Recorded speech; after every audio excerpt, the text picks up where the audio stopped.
नमस्कार, मैं शिव और आप देख रहे हैं आर्यन खबर। देखिए 2025 बिहार विधानसभा चुनाव के 2 चरणों में चुनाव होने थे और इस मतदान को लेकर तमाम राजनीतिक पार्टियां अपनी-अपनी तैयारी में लगी हुई थी और पहले चरण के चुनाव भी समाप्त हो चुके हैं। आपको बता दें कि 6 नवंबर और 11 नवंबर को 2 तारीखों की घोषणा हुई थी कि इन दोनों तारीखों को मतदान होना है, जहाँ 6 नवंबर को पहले मतदान अच्छे पूर्वक से हो गया।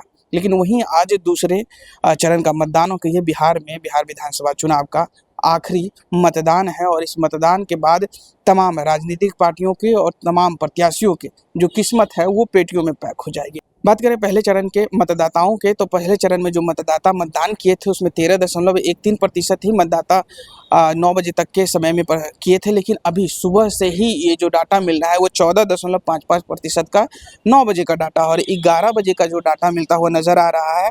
अगर कुल मतदान की बात करें तो 31.38% के अनुसार से 11 बजे तक के जो डाटा मिल रहे हैं तो मतदान किए जा चुके हैं। आपको बता दें कि वोटिंग परसेंटेज की अगर बात करें तो जहां पहले चरण में वोटिंग परसेंटेज कम देखने को मिल रही थी, हालांकि ओवरऑल देखा जाए और ऐतिहासिक रूप से देखा जाए तो पहले चरण में भी मतलब रिकॉर्ड तोड़ वोटिंग हुई थी। लेकिन वोटिंग परसेंटेज के हिसाब से अभी पहले चरण और दूसरे चरण के जो कंपैरिजन किए जाए उस कंपैरिजन के अनुसार अभी दूसरे चरण में मतदाताओं में उत्साह देखने को मिल रहा है और मतदाता बढ़ चढ़ के इस उत्सव में भाग ले रहे हैं। मतलब लोकतंत्र का जो उत्सव है, इस लोकतंत्र के उत्सव में भाग ले रहे हैं। आपको बता दें कि जो पहले चरण के मतदान हुए हैं 9 बजे तक के जो रहा उसमें सबसे अव्वल जिला रहा गया जिला है। सबसे ज़्यादा 15.17% के तहत गया जिला जो रहा उसमें सबसे ज़्यादा मतदाता मतदान किए और वहीं सबसे कम मतदाता में जो मधुबनी रहा 15.25 के तहत जो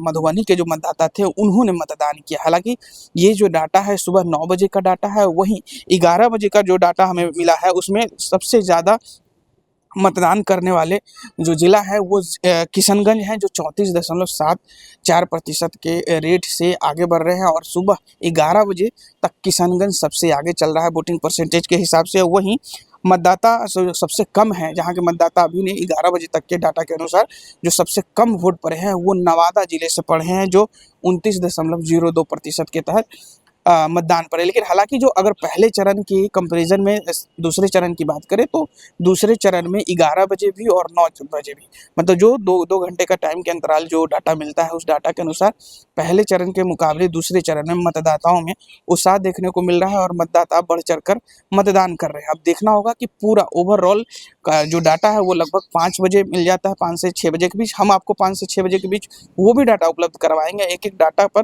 विश्लेषण भी करेंगे किस तरीके से दूसरे चरण में मतदान हुई है। अब उस मतदान के बाद क्या कुछ होता है 14 तारीख को पता चलेगा। 14 नवंबर को पूरी रिजल्ट की घोषणा हो जाएगी पहले चरण और दूसरे चरण की। वहीं दूसरे चरण के जो डाटा थे वो हमने आपको बताया। आपकी क्या प्रतिक्रिया है इस वीडियो को लेकर हमें कमेंट में जरूर बताइएगा और ऐसे ही तमाम खबरों से जुड़े रहने के लिए देखते रहे आर्यन खबर। फिलहाल के लिए बहुत बहुत शुक्रिया। नमस्कार।